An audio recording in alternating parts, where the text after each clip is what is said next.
Essas plantas de nomes estranhos, espada de São Jorge, comigo ninguém pode e também a mais simples, denominada arruda, são mais conhecidas por possuírem alguma espécie de capacidade sobrenatural, do que somente pelas suas características naturais e estéticas.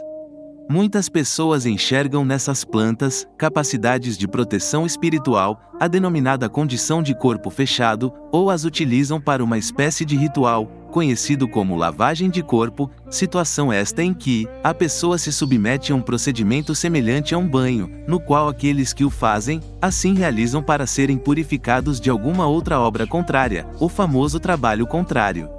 As pessoas buscam esses mencionados procedimentos com o propósito de limparem os caminhos do coração, da alma e do espírito, e também para terem abertos os caminhos da prosperidade. Nesse ritual de lavagem de corpo, a pessoa é açoitada com essas plantas, arruda e espada de São Jorge, enquanto é lançada água sobre o corpo dela, levando uma espécie de surra ao ser banhada. Há muitos que acreditam nesses rituais, e em relação a isso, são meras questões de cunho religioso, mas o que estamos tratando aqui, são as crendices em relação à atribuição de determinados poderes, ou condições de proteção espiritual a essas plantas.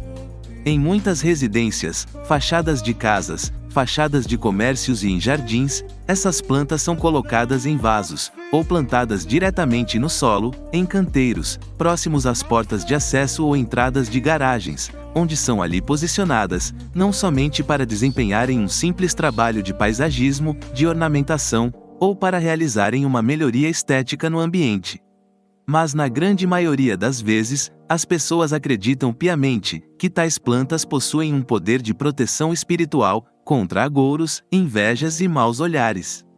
Porém, na verdade, tais plantas não possuem nenhuma capacidade de proteção, e quando são utilizadas em rituais, ou em ministrações religiosas, de quaisquer natureza, não servem para absolutamente nada, a não ser para servirem como objeto de ilusão e de engano. Isto pois, na maioria das vezes, o que atrai, emana, interfere ou influencia as questões espirituais, são as palavras proferidas pelas pessoas, as que falam e as que recebem tais proclamações. E isso conforme o texto descrito em Provérbios, no capítulo 18, nos versos 20 e 21, que descrevem assim: do fruto da boca de cada um se fartará o seu ventre, dos renovos dos seus lábios se fartará. A morte e a vida estão no poder da língua, e aquele que a ama comerá do seu fruto.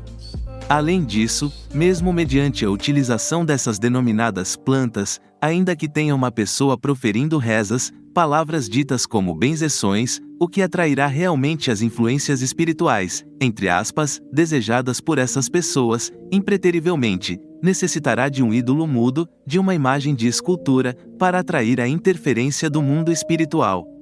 Por isso, que nesses locais onde se invocam as influências espirituais, mediante a utilização dessas plantas, necessariamente, existe a utilização de imagens de escultura. Porém, queremos ressaltar que, mediante a proliferação das muitas crenças populares, essas fizeram as pessoas acreditarem piamente nos poderes de proteção dessas plantas. Então, tais crendices fizeram com que as pessoas firmassem suas bases de fé e de proteção espiritual em coisas que para nada servem, e que nada fazem em relação à proteção, e não possuem nenhum poder de influência no mundo espiritual, e só servem realmente para ornamentação, paisagismo e estética. Acreditamos sim, no poder espiritual dessas plantas, quais sejam, da espada de São Jorge, da comigo ninguém pode e da arruda, que elas possuem, ou seja, o poder da enganação e da ilusão, pois, se as pessoas confiam em coisas tão insignificantes como tais plantas, deixam de acreditar naquilo que realmente possui o poder de proteção e de influência no mundo espiritual, que é a palavra de Deus, a qual se proclama em Provérbios 30, no verso 5, assim: toda a palavra de Deus é pura, é um escudo para os que nela confiam.